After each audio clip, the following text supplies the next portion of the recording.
Life itself requires that we ask the following question. Are we truly walking the walk on this spiritual path?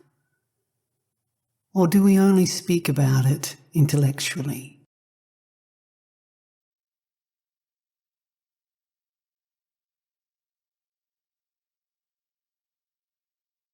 As long as in this life we deem our nature as a human being to be nothing but a physical body and a mind as our only advisor and guide, we will never understand the message of ultimate reality.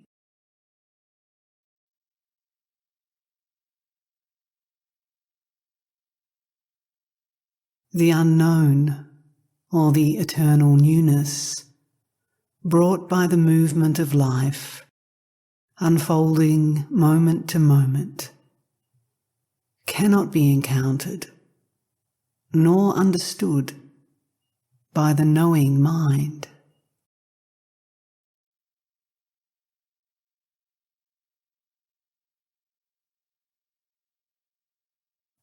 Therefore, in order to undertake this adventure of encountering something new, never encountered before, we must start from this fresh inquiry. Only in this state, body, mind, and spirit, in perfect unity, in a state of humbleness, new brain cells start to function, able to encounter and perceive the newness and freshness of the eternal movement of the aliveness.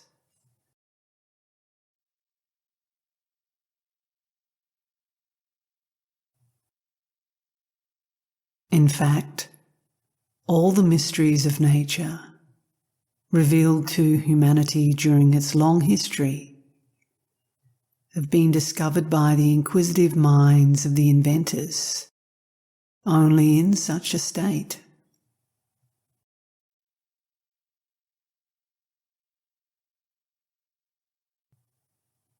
In our inquiry here, we pursue a natural, authentic, and direct encounter with the newness of the aliveness in its eternal movement.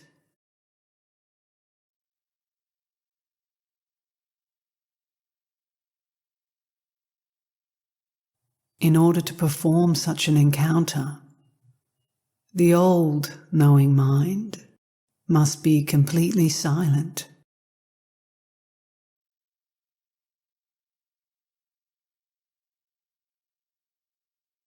But will it become silent if we desire it or order it to do so?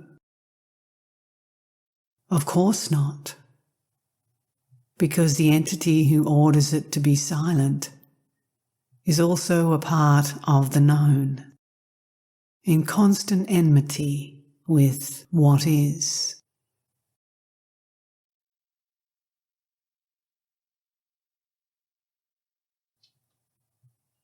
In this case, what can we do? It's all very simple, incredibly simple. With the help of lucid, spontaneous, and disinterested attention, we encounter the chatter of the mind, such as thoughts, desires, fears.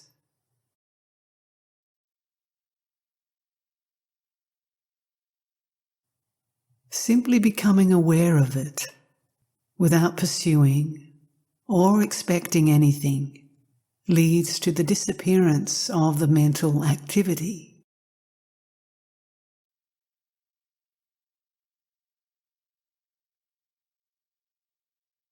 In the flash of the moment, as the mind becomes silent, we function as a whole, and we have a new, universal mind,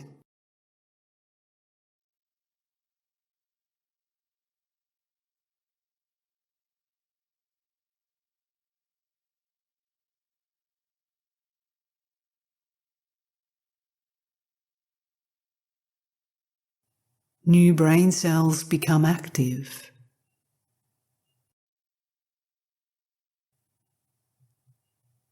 In this moment of profound humbleness, we are free of the old mind from the very first second.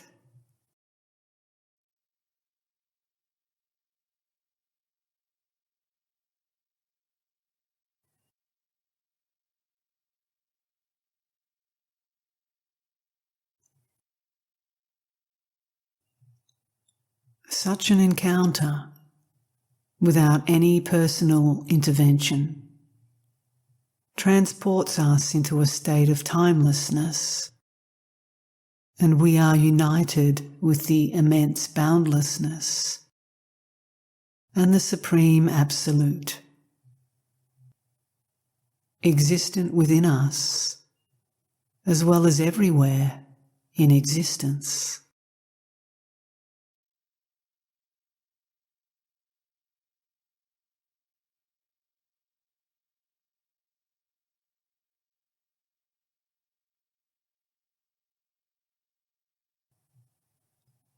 In that very moment, we are a state of pure consciousness, pure love, pure understanding, and pure transformative action.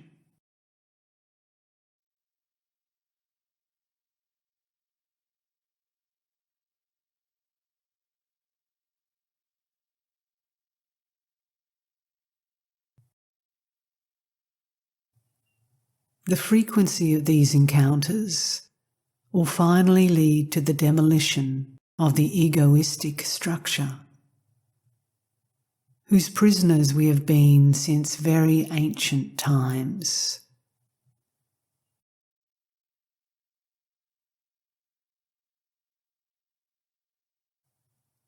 No one can foretell or foresee when this fortunate phenomenon will occur.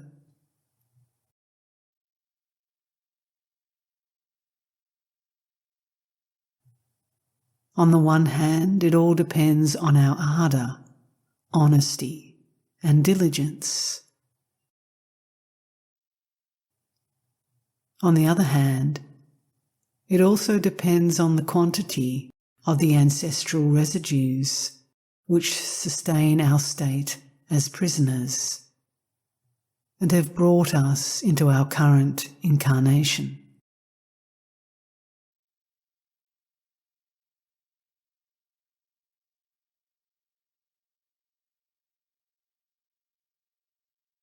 In any circumstance you find yourself, make the following inquiry by simply asking yourself,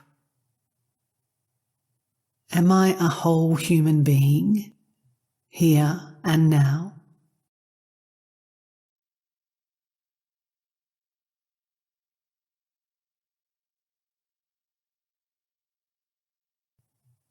Point all of your attention to the chaotic movement of your mind.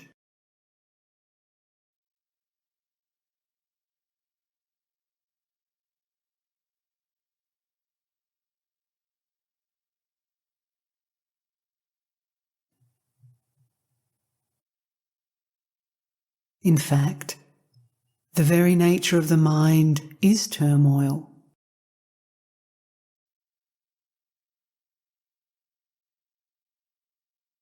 It runs pointlessly into the past, attracted by the memory of certain events, happenings, or personal experiences, pleasant or unpleasant, or even painful. When brought into the present, all these are nothing but shadows of another time.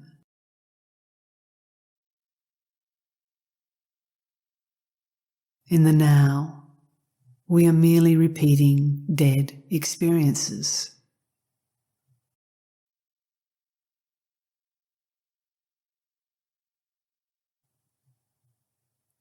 They are true obstacles to the encounter with the freshness of life.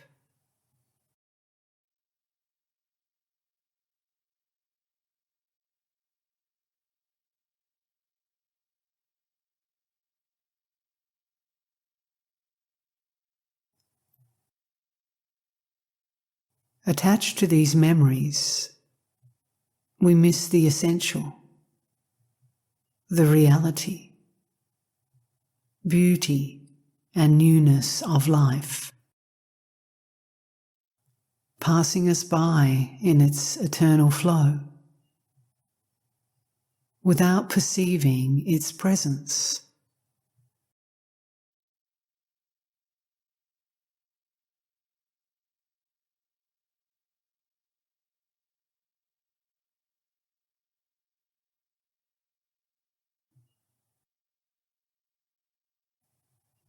The only real, true experience is a direct encounter with life.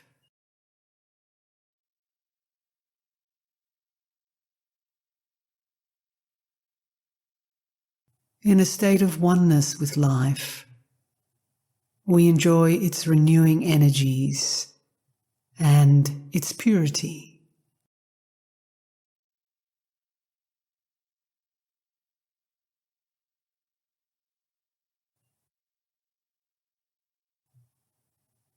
Our way of functioning in the present through our rational mind and its chaotic movement exposes and reveals our fictitious nature as ego or personal self.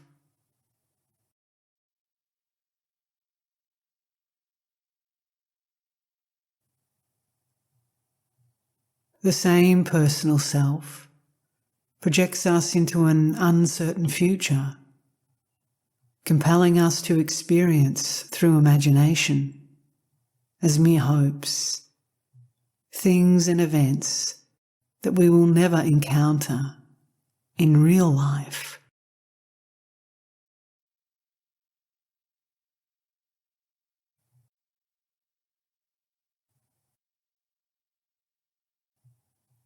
Therefore, when our mind detaches from the present and takes refuge into the past, or projects itself into the future, it defines itself as disorderly, chaotic.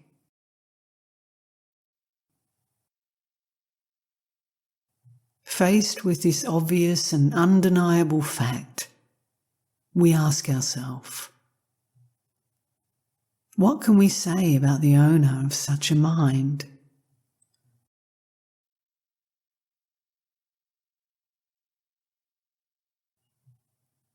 Does one truly live when, psychologically, they are in another time and place than the alive, real present, here and now?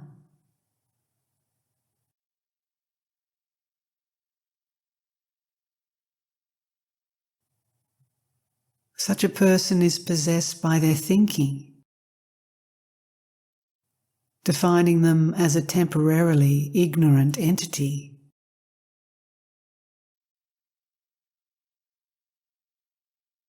They are possessed by that which possesses them. Knowledge, glory, titles, belongings.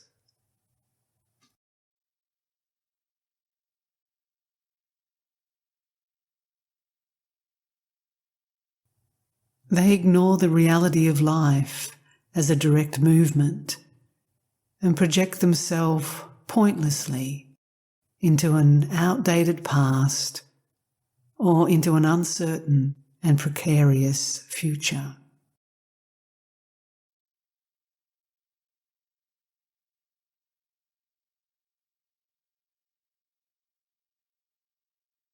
Never give the knowing ego an intrinsic value,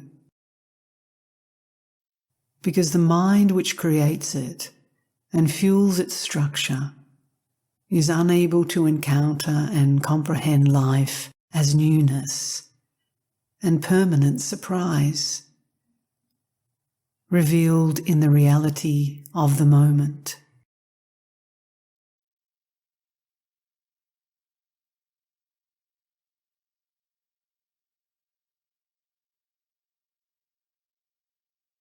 Encountering the reactions of our mind with an all-encompassing, watchful attention will provide us with the peace of the soul and the integrity of our being.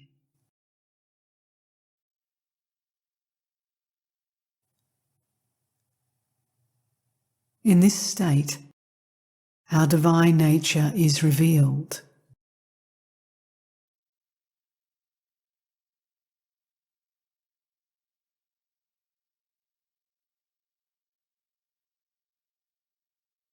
It is the potential of each human being when we exist, move, and act as all-embracing love.